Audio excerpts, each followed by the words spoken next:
Hey water signs, Cancer, Pisces, and Scorpio, welcome po sa ating channel. At ito ay inyong daily Gabay Tarot Love Reading for October 15, 2023. Please be reminded that this is general reading po, so maaari kayo makarelate o hindi.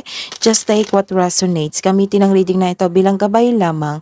Balik po kayo dito bukas para sa ating daily Gabay Tarot Reading. Please like, subscribe, and click bell button for notification para po updated kayo sa daily tarot reading natin. Para po sa gusto magpa-reading, maaari niyo pong makuha ang link. Nasa description box po ito. Message niyo lang po ako sa messenger. Maraming salamat po. Spirit guys, ano po ang ganap today para po kay Cancer, Pisces, and Scorpio ngayong October 15, 2023. Spirit guys, para po sa mga single po, water signs, Cancer, Pisces, and Scorpio. Kakaseparate nyo lang sa past love nyo. Mainit ang ulo nyo po. Ayaw nyong may kausap. Galit na galit kayo. Nagkaroon ng separation pero miss na miss nyo siya. Nagkaroon ng sadness pero may araw na galit kayo. Sa mga may relasyon, wow. Wedding rings. Nagkaroon ng reunion dito or nagpropose sa inyong partner sa inyo, nag-set ng date na for proposal or na may ganap na wedding sa araw na ito. Nagkaroon ng soul connection, eternal love, nagkaroon ng everlasting promise. Mag-ingat din kasi may some of you, isa sa inyo, nag-pretend, not showing true feelings. Bakit kaya? Hingi tayo ng clarification. Spirit guys, hingi po kami ng clarification po. Ayos lang natin. Spirit guys, hingi po kami ng clarification po para sa not today and separation para sa mga single ngayong October 15, 2023. Spirit guys, hingi po kami ng clarification po sa wedding rings and mask. Lalo na po sa mask, kung sino ito.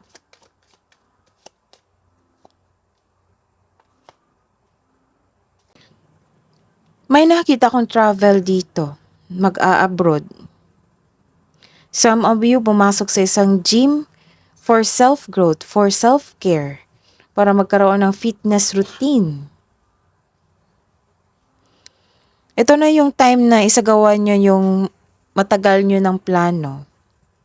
May parating din dito na isang tao na puno ng passion at intensity. Opo.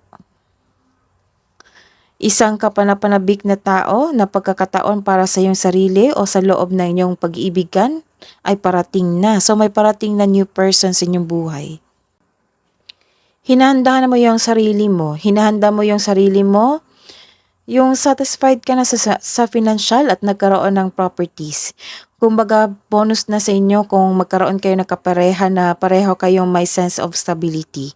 May mas lalong lalago ang inyong relasyon, sigurado yan. Ilan sa inyo kakapasok lang isang ng relasyon or kaka-level up nyo lang kasi may wedding dito? Ilan din sa inyo nagpaplano ng travel or for a romantic trip or honeymoon? The advice is you need to balance your work at sa inyong partner. Kaya pala may hidden dito.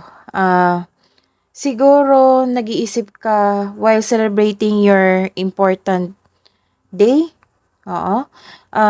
Iniisip mo yung trabaho nyo or yung partner na iniisip yung negosyo nyo while doing this celebration. The advice is you need to balance your work at sa partner mo. Or maaari ring may hindi pagkakaunawaan kayo ng partner mo ngayon. Kaya sa araw na ito, kayong dalawa ay magkaroon ng pag-uusap. Panatilihing maging totoo sa isa't isa.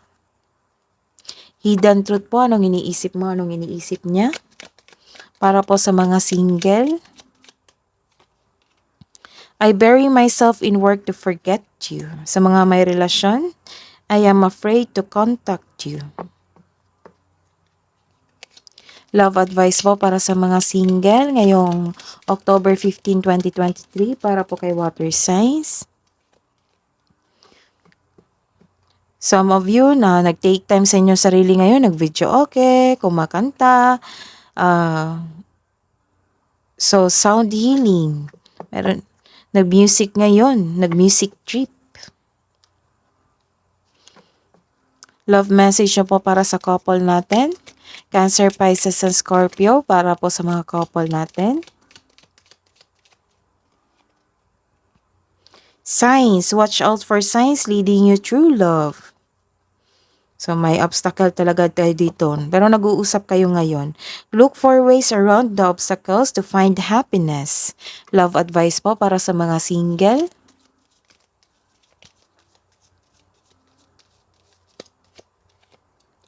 Emotions are a natural and necessary part of life, but they can also distort your perception and cloud your vision.